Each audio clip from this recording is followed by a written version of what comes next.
Hi trainees, ഇന്ന് നമ്മൾ special semi കണ്ടക്ടേഴ്സിൽ UJT എന്ന് പറയുന്ന ടോപ്പിക്കാണ് എടുക്കുന്നത്. UJT എന്ന് പറയുന്നത് യൂണി ജംഗ്ഷൻ ട്രാൻസിസ്റ്റർ.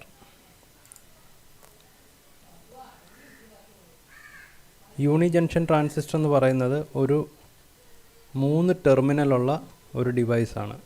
3 ടെർമിനലും അതുപോലെ ഒരു ജംഗ്ഷനും ഉള്ള ഒരു ഡിവൈസാണ്. ഇതിനെ സാധാരണ ഡബിൾ ബേസ് ഡയോഡെന്ന് പറയാറുണ്ട്. കോമൺ ആയിട്ട് അങ്ങനെ പറയാറുണ്ട്, ഡബിൾ ബേസ് ഡയോഡെന്ന്. അതുപോലെ UJT ഒരു 3 ടെർമിനൽ ഡിവൈസാണ്, ഒരു ജംഗ്ഷനുള്ള 3 ടെർമിനൽ ഡിവൈസാണ്. അതിന് 3 ലെഗുണ്ട്, എമിറ്റർ, ബാക്കി 2 ലെഗ് എന്ന് പറയുന്നത് ബേസ് 1, ബേസ് 2. ഇതിൽ Pയും ഉണ്ട്, Nഉം ഉണ്ട്. അപ്പോൾ അതിൽ N എന്ന് പറയുന്നത് ലൈറ്റ്ലി ഡോപ്ഡ് ആയിട്ടുള്ള ഒരു ബാറാണ്, ഒരു സിലിക്കണിൻ്റെ ലൈറ്റ്ലി ഡോപ്ഡ് ആയിട്ടുള്ള ബാറാണ്. P എന്ന് പറയുന്നത് ഒരു ഹെവിലി ഡോപ്ഡ്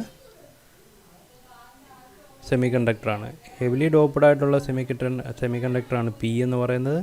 ലൈറ്റ്ലി ഡോപ്ഡ് ആയിട്ടുള്ള സെമി കണ്ടക്ടറാണ് N എന്ന് പറയുന്നത്. ലൈറ്റ്ലി ഡോപ്ഡ് എന്ന് പറഞ്ഞു കഴിഞ്ഞാൽ ഒരു ഇമ്പ്യൂരിറ്റി ആറ്റത്തിൽ 10⁻⁷ ആറ്റംസ് വെച്ചുണ്ടാവും. ലൈറ്റ്ലി ഡോപ്ഡ് സെമി കണ്ടക്ടറിൽ 10⁻⁷ ആറ്റംസ് വെച്ചിട്ടായിരിക്കും ഒരു ഇമ്പ്യൂരിറ്റി ഉണ്ടാക്കിയിരിക്കുന്നത്. അതുപോലെ Pയിലാണെങ്കിൽ ഹെവിലി ഡോപ്ഡ് ആണ്, അതുകൊണ്ട് 10⁻³ ആറ്റംസ് വെച്ചായിരിക്കും ഒരു ഇമ്പ്യൂരിറ്റിയിൽ ഉണ്ടാവുക. 10⁻³ ആറ്റംസ് ഹെവിലി ഡോപ്ഡിൽ.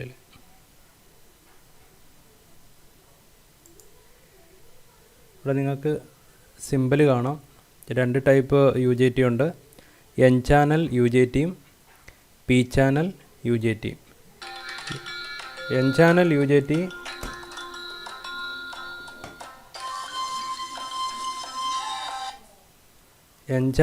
UJT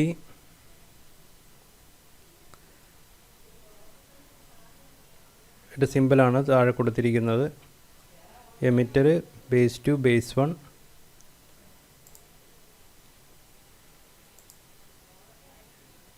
അതിൽ കൺവെൻഷണൽ കറണ്ടിൻ്റെ ഡയറക്ഷനാണ് ആരോ കിടക്കുന്നത്, കണ്ടോ? ഈ ആരോ ശ്രദ്ധിച്ചാൽ കാണാം, കൺവെൻഷണൽ കറണ്ടിൻ്റെ ഡയറക്ഷൻ അനുസരിച്ചാണ് ആരോ ഇട്ടിരിക്കുന്നത്. എമിറ്ററിൻ്റെ ആരോ എന്ന് പറയുന്നത് ജംഗ്ഷനിലോട്ടാണ് കിടക്കുന്നത്. സമയം P ചാനലിൽ കണ്ടോ, പുറത്തേക്കാണ് കൺവെൻഷണൽ കറണ്ടിൻ്റെ ഡയറക്ഷൻ പോകുന്നത്. പുറത്തേക്ക്, എമിറ്ററിൻ്റെ പുറത്തേക്കാണ് കൺവെൻഷണൽ കറണ്ട് ഡയറക്ഷൻ പോകുന്നത് P ചാനൽ UJTയിൽ. അതുമാത്രമേ ഉള്ളൂ അതിനകത്ത് വ്യത്യാസം. പിന്നെ N ചാനൽ എന്ന് പറയുന്നത് N ബാർ ആയിരിക്കും, N സിലിക്കോൺ ബാർ ആയിരിക്കും ഉപയോഗിച്ചിരിക്കുന്നത്. P ചാനലിനകത്ത് P സിലിക്കോൺ ബാർ ആയിരിക്കും ഉപയോഗിച്ചിരിക്കുന്നത്. P ചാനലിനകത്ത് N എന്ന് പറയുന്നത് ഹെവിലി ഡോപ്ഡ് ആയിരിക്കും, P എന്ന് പറയുന്നത് ലൈറ്റ്ലി ഡോപ്ഡ് ആയിരിക്കും. അപ്പോൾ സിമ്പിൾ മനസ്സിലാക്കി വെക്കുക. ബേസ് 1, ബേസ് 2, എമിറ്റർ, ഇത് 3ആണ് അതിൻ്റെ ടെർമിനൽസ്.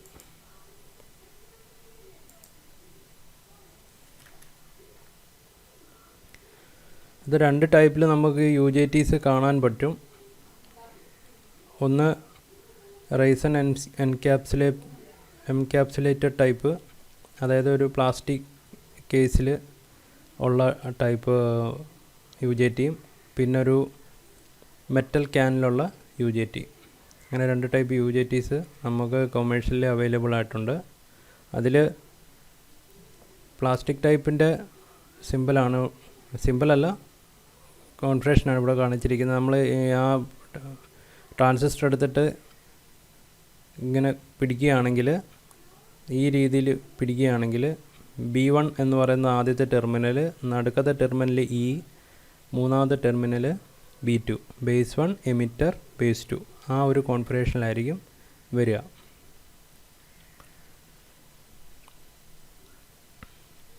അടുത്തത് മെറ്റൽ ക്യാനിലാണെങ്കിൽ നിങ്ങൾ ശ്രദ്ധിച്ചാൽ കാണാം, മെറ്റൽ ക്യാനിൻ്റെ ഒരു സൈഡിൽ ഒരു നോച്ച് കാണാം, തള്ളി നിൽക്കുന്ന ഒരു ഭാഗം. ആ നോച്ചാണ് എമിറ്റർ എന്ന് പറയുന്നത്. ഈ ഭാഗമാണ് എമിറ്റർ നോച്ച്. അതിൻ്റെ മറ്റ് രണ്ട് വശങ്ങളിലുള്ളത് B1ഉം B2ഉം.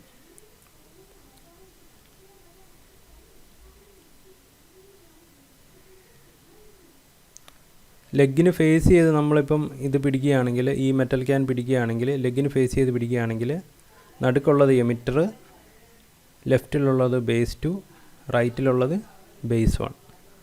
ആ രീതിയിലായിരിക്കും നമുക്ക് UJT കാണാൻ സാധിക്കുന്നത്.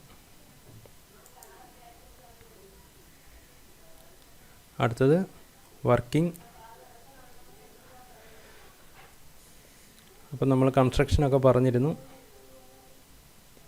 അപ്പം നമ്മൾ അസ്യൂം ചെയ്യുകയാണ്, എമിറ്റർ ഓപ്പൺ ആണെന്ന് വിചാരിക്കുക. ഒരു N ചാനൽ UJTയുടെ വർക്കിംഗ് ആണ് ഞാനിവിടെ പറയാൻ ഉദ്ദേശിക്കുന്നത്. അതിൽ എമിറ്റർ ഓപ്പൺ ആണെന്ന് വിചാരിക്കുക. എമിറ്ററും B1ഉം ബേസ് 1ഉം ഓപ്പൺ ആണെന്ന് വിചാരിക്കുക. B1ഉം B2ഉം എന്ന് പറയുന്നത് ആ ചാനലിൽ കൂടി നോക്കുമ്പോൾ ഒരു ഇൻറ്റേർണൽ റെസിസ്റ്റൻസ് ഉണ്ടാവും. അതിന് ഇൻ്റർബേസ് റെസിസ്റ്റൻസ് എന്നാണ് അതിന് പറയുന്നത്. B2ന്ന് B1ലോട്ട് ഒരു ഇൻ്റർബേസ് റെസിസ്റ്റൻസ് ഉണ്ടാവും. നമ്മൾ VBB എന്ന് പറയുന്ന ഒരു വോൾട്ടേജ്, എക്സ്റ്റേണൽ വോൾട്ടേജ് കൊടുത്തിട്ടുണ്ട്. B2ൽ പോസിറ്റീവും B1ൽ നെഗറ്റീവുമായിട്ടാണ് നമ്മൾ കൊടുത്തിരിക്കുന്നത്. അത് ഇൻറ്റേർണൽ റെസിസ്റ്റൻസ് എന്ന് പറയുന്നത് B2 എന്ന് പറയുന്നത് ചെറിയ റെസിസ്റ്റൻസ് ആയിരിക്കും. B2ന്ന് Pയിലോട്ട് ചെറിയ റെസിസ്റ്റൻസ് ആയിരിക്കും. അതുപോലെ തന്നെ B1ന്ന് Pയിലോട്ട് കൂടിയ റെസിസ്റ്റൻസ് ആയിരിക്കും. കാരണം ആ P ഡോപ്പ് ചെയ്തിരിക്കുന്നത് തന്നെ ഒരു B2ൻ്റെ അടുത്തേക്കാണ് ഡോപ്പ് ചെയ്തിരിക്കുന്നത്. അപ്പം B2ഉം Pയും തമ്മിൽ റെസിസ്റ്റൻസ് കുറവായിരിക്കും.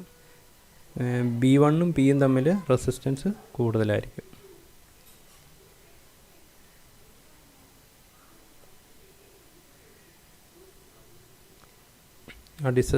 ഡിസ്റ്റൻസിൻ്റെ കാര്യമാണ് ഞാൻ നേരത്തെ പറഞ്ഞത്. B2ഉം Eയും തമ്മിലുള്ള ഡിസ്റ്റൻസും B1ഉം Eയും തമ്മിലുള്ള ഡിസ്റ്റൻസും ഞാൻ മുമ്പ് പറഞ്ഞു കഴിഞ്ഞു.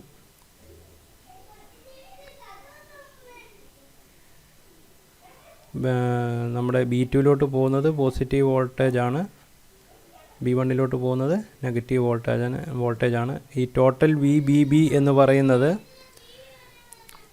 ഈ B2ഉം ഈ B1ഉം കൂടി കൂട്ടുന്നതായിരിക്കും ടോട്ടൽ VBB എന്ന് പറയുന്നത്. അതായത് B2 തൊട്ട് B1 വരെയുള്ള വോൾട്ടേജ് എന്ന് പറയുന്നത് ഇതിനകത്തുള്ള ആ സെപ്പറേഷൻ തമ്മിൽ കൂട്ടുന്ന വോൾട്ടേജ് ആയിരിക്കും.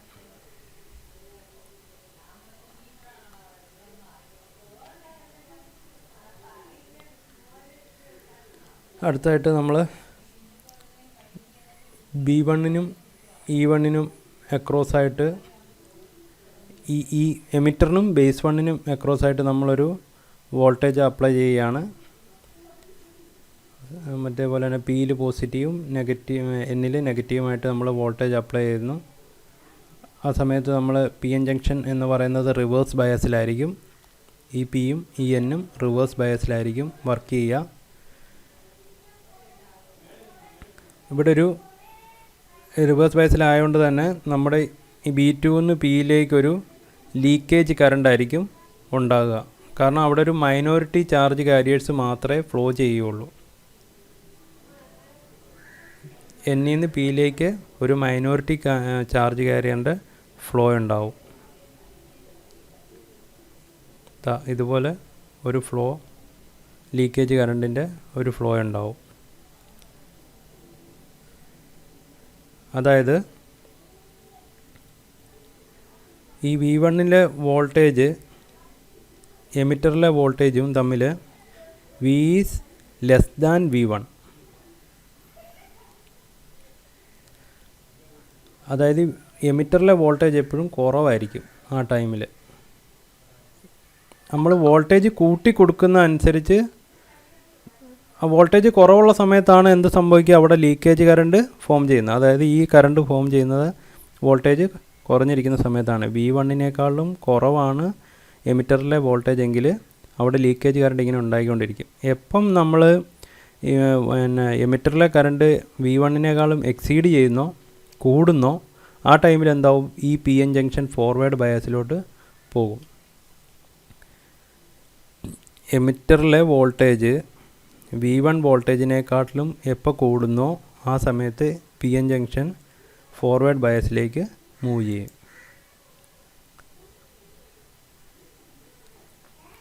അപ്പോൾ എന്താ, ഈ പിന്ന് എന്തായിരിക്കും ഇഞ്ചെക്റ്റ് ചെയ്യുക, പിന്നെ എന്നിലോട്ട് ഹോൾസ് ആയിരിക്കും കൂടുതലായിട്ട് ഇഞ്ചെക്റ്റ് ചെയ്യുക. Free holes are injected from P to N type bar. പിന്ന് N type ബാറിലോട്ട് ഹോൾസ് ആയിരിക്കും കൂടുതൽ പോവുക. മേളോട്ട് പോകാത്തതിൻ്റെ കാരണം എന്താ, B2-ലോട്ട് പോകാത്തതിൻ്റെ കാരണം, B2 എന്ന് പറയുന്നത് പോസിറ്റീവാണ്. പോസിറ്റീവ് ആകുമ്പോഴത്തേക്കും ഹോൾസ് എന്താവും, ഇതും പോസിറ്റീവാണ്, രണ്ടും കൂടി എന്താവും, റിപ്പലാവും. സെയിം പോൾ ആയതുകൊണ്ട് റിപ്പലായി പോവും. അപ്പം സാധാരണഗതിയിൽ എങ്ങോട്ടാണ് ഒഴുകാൻ സാധ്യത, B1-ലോട്ടാണ് ഈ ഹോൾസ് ഒഴുകാൻ സാധ്യത.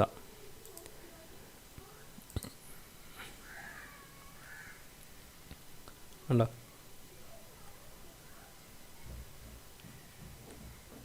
B2 പോസിറ്റീവ് ആയതുകൊണ്ടാണ് B1-ലേക്ക് ഇങ്ങനെ ഒഴുകുന്നത്. ഹോൾസ് എന്ന് പറയുന്നത് പോസിറ്റീവ് ചാർജാണ്, ഇലക്ട്രോൺസ് എന്ന് പറയുന്നത് നെഗറ്റീവ് ചാർജാണ്. ഇവിടെ ഇപ്പോൾ നമുക്ക് ഇലക്ട്രോൺസ് എന്ന് പറയുന്നത് മൈനോറിറ്റിയാണ്, ഇവിടെ ഹോൾസാണ് താഴേക്ക് ഒഴുകുക.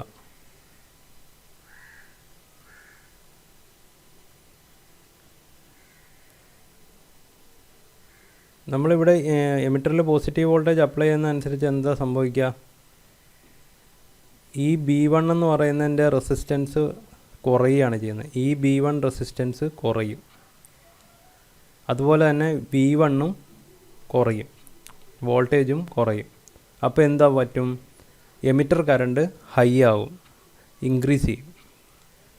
അപ്പം ആ എമിറ്റർ കറണ്ട് ഇൻക്രീസ് ചെയ്യുന്നതിനനുസരിച്ച് നമുക്ക് ഇൻറ്റേർണൽ വോൾട്ടേജ് ഡ്രോപ്പ് എപ്പോഴും എമിറ്ററും B1-ഉമായിട്ടുള്ള വോൾട്ടേജ് ഡ്രോപ്പ് എന്ന് പറയുന്നത് വളരെ ചെറുതായിരിക്കും, കുറഞ്ഞുകൊണ്ടിരിക്കും.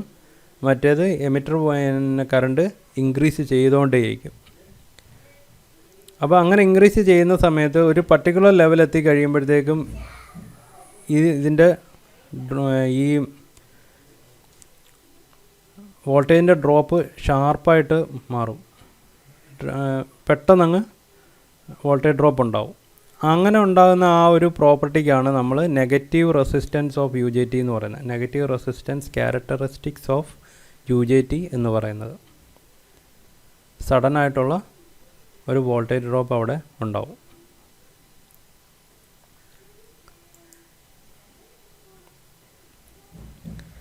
വീണ്ടും ആ വോൾട്ടേജ് ഡ്രോപ്പ് ഉണ്ടായിക്കൊണ്ടിരിക്കുമ്പോഴും എന്താണ് സംഭവിക്കുന്നത്, കൂടുതൽ ഹോൾസ് ഇതിലോട്ട് ഇഞ്ചെക്റ്റ് ചെയ്തുകൊണ്ടിരിക്കുകയാണ്, ഏത് എന്നിലോട്ട് ഇഞ്ചെക്റ്റ് ചെയ്തുകൊണ്ടിരിക്കുകയാണ്. അപ്പോൾ ഒരു പർട്ടിക്കുലർ ലെവലെത്തുമ്പോഴത്തേക്ക് അത് സാച്ചുറേഷൻ ലെവലോട്ട് പോകും, അതായത് പിന്നെ ഈ UJTയുടെ ഒരു ആക്റ്റീവ് റീജിയനിലോട്ട് ഇത് മാറും.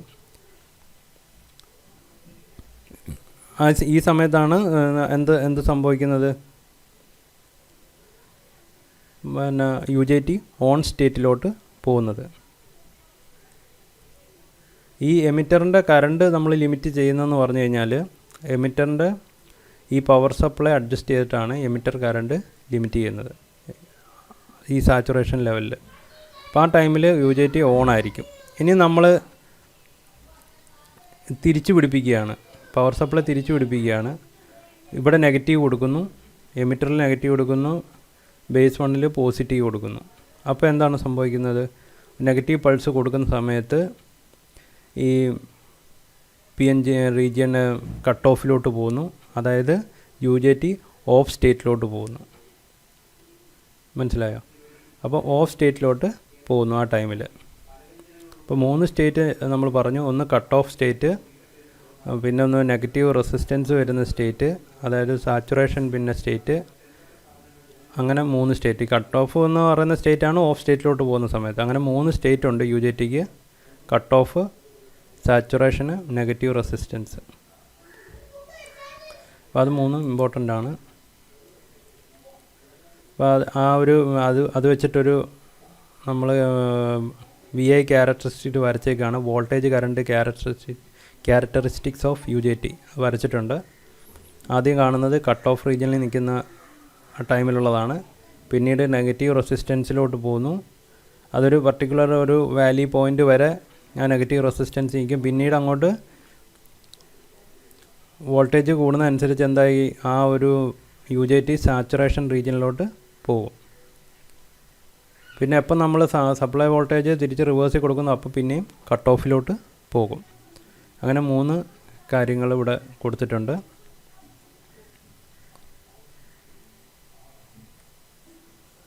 Cut off region is the area where unijunction transistor does not get sufficient voltage to turn on. അതായത് നമ്മുടെ എമിറ്ററിൽ സഫീഷ്യൻ്റ് ആയിട്ട് വോൾട്ടേജ് കിട്ടാത്ത ഒരവസ്ഥയുണ്ടല്ലോ, ആ ടൈമിലാണിത് കട്ട് ഓഫിൽ നിൽക്കുന്നത്. എപ്പം നമ്മൾ വോൾട്ടേജ് അപ്ലൈ ചെയ്ത് ആ യു ജെ ടി ട്രിഗർ ചെയ്യുന്നോ, ആ ടൈമിൽ അത് നെഗറ്റീവ് റെസിസ്റ്റൻസ് റീജിയനിലോട്ട് പോകും. ട്രിഗർ ചെയ്ത് പോകും. ആ ട്രിഗറിങ് വോൾട്ടേജ് എത്തുന്ന സമയത്ത് unijunction transistor will turn on.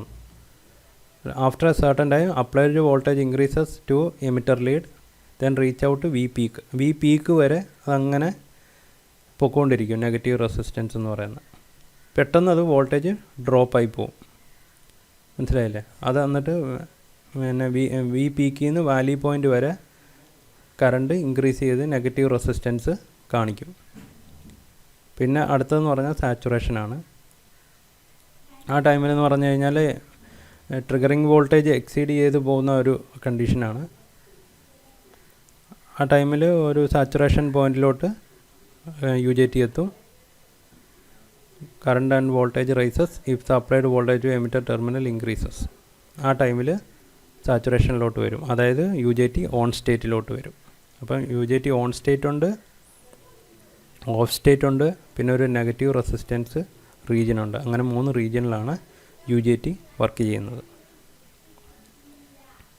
ഇത് യു ജെ ടിയുടെ ഒരു ഇൻറ്റേർണൽ ഡയഗ്രമാണ്. അതായത് യു ജെ ടിയുടെ ഈക്വലൻ്റ് ഡയഗ്രാം. ഇത്രയും പോർഷൻ ചേരുന്നതാണ് നമ്മൾ ആ യു ജെ ടി എന്ന് പറയുന്നത്.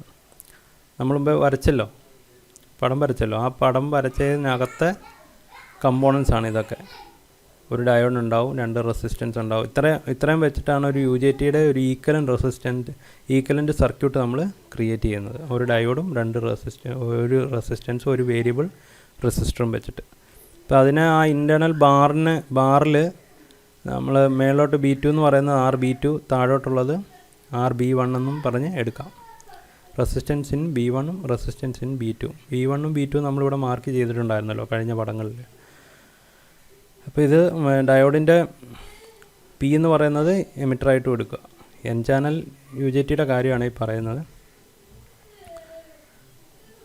ഇപ്പോൾ B1നും B2നും അക്രോസ് ഉള്ള റെസിസ്റ്റൻസ് ആണ് ഏതൊക്കെയാണ്? RB2, RB1. അപ്പം RBB എന്ന് പറയുന്നത് ഇത് രണ്ടും കൂടി ടോട്ടൽ കൂട്ടുന്നതാണ്. RB1 പ്ലസ് RB2 എന്ന് പറയുന്നതാണ് RBBO. ടോട്ടൽ റെസിസ്റ്റൻസ് ആണ് RBBO കേട്ടോ.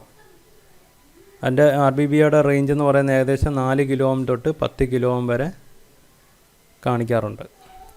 പിന്നെ ഒരു ടേമാണ് ഇൻട്രൻസിക് സ്റ്റാൻഡ് ഓഫ് റേഷ്യോ എന്ന് പറയുന്ന ഒരു ടേമും കൂടിയുണ്ട്. അത് ഈറ്റ വെച്ചിട്ടാണ് റെപ്രസെൻ്റ് ചെയ്യുക. ഈ സിമ്പലിനെയാണ് ഈറ്റ എന്ന് പറയുന്നത്. എൻ പോലെ വരച്ചിട്ട് താഴോട്ട് ഇങ്ങനെ നീണ്ടു കിടക്കും. അതാണ് ഈറ്റ, ഇൻട്രൻസിക് സ്റ്റാൻഡ് ഓഫ് റേഷ്യോ എന്ന് പറയുന്നത്. Eta is equal to RB1 divided by RB1 plus RB2. RB1 plus RB2 നമുക്ക് നേരത്തെ കിട്ടിയിരുന്നു. Eta is equal to RB1 divided by RBBO. RBBO എന്ന് പറയുന്നതാണ് RB1 പ്ലസ് RB2. അതുകൊണ്ട് eta is equal to RB1 divided by RBBO. Intrinsic stand off ratio എന്ന് പറയുന്നത് ഏകദേശം 0.4 തൊട്ട് 0.8 വരെ കാണിക്കാറുണ്ട്. 0.4 തൊട്ട് 0.8 വരെ.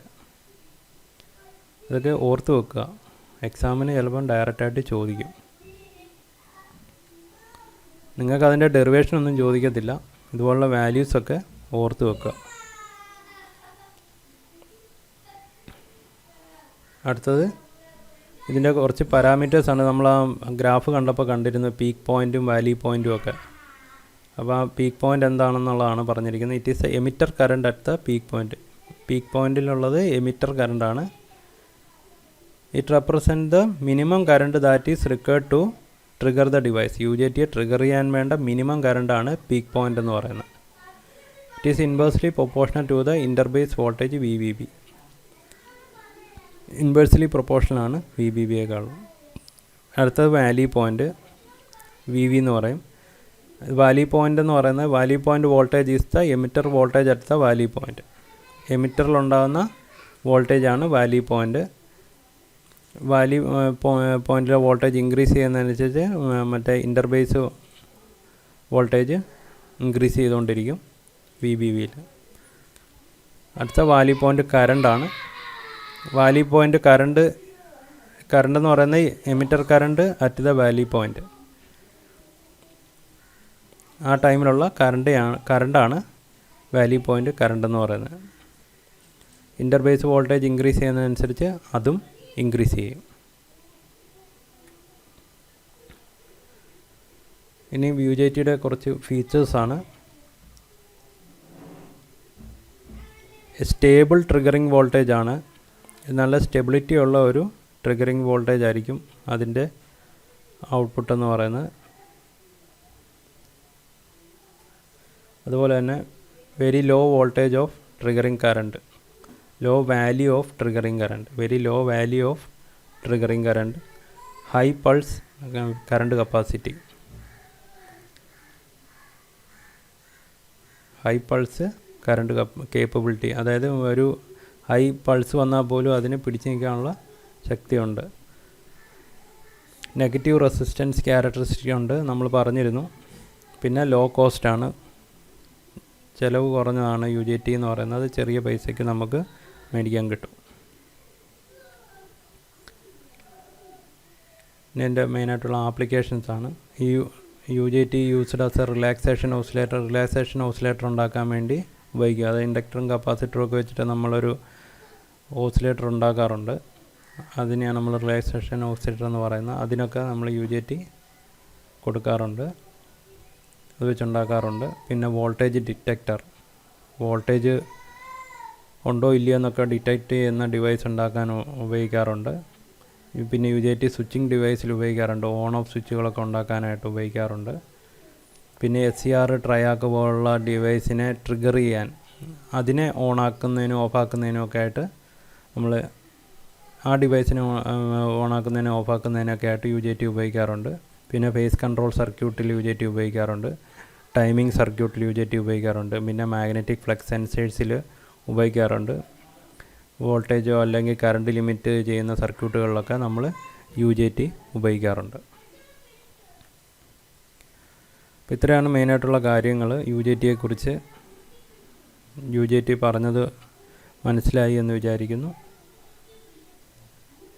എല്ലാവരും ജാഗ്രതയോടെയൊക്കെ ഇരിക്കുക, മാസ്ക് ധരിക്കുക, പുറത്തോട്ടിറങ്ങുമ്പോൾ മാസ്ക് ധരിക്കുക, ഡബിൾ മാസ്ക് ധരിക്കുക, കൈ കഴുകുക, അതുപോലുള്ള കാര്യങ്ങളൊക്കെ ചെയ്യുക, സാനിറ്റൈസേഷൻ ചെയ്യുക. Thank you.